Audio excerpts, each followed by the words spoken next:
এই 40 হারাম, এটা চলবে না। আপনার বাবা, আপনার মা, আপনার দাদা দাদি, তারা নানি মারা গেছেন, আপনি কি অনেক খুশি? তাহলে আপনি কেন খাওয়াচ্ছেন পাবলিকে? এটা ইসলাম নয়, মানবতার দৃষ্টিতে এটা ঘৃণিত কাজ।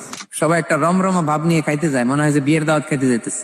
নির্ধারিত দিনে করেছেন কেন? যদি অনির্ধারিত দিনে করেন তাহলে শুধু ফকির মিসকিন খাবে।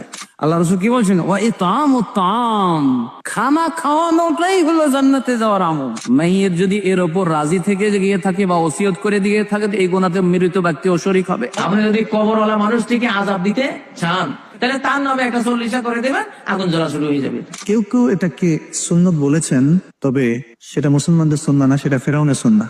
কোথায় পাইলেন কুলখানি করা লাগবে, 40 করা লাগবে? হাদিসে কোনো নির্দেশ নাই, কোনো অনুমতি নাই।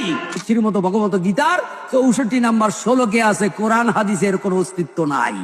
আবার মরা মানুষের জন্য 3 দিন 40 খাওয়া জমানো, এটাও কুফরি করেছেন মুহাম্মদ সাল্লাল্লাহু ইত্যাদি বিভিন্ন নামে বেনামে এই 40 হারাম, এটা চলবে না।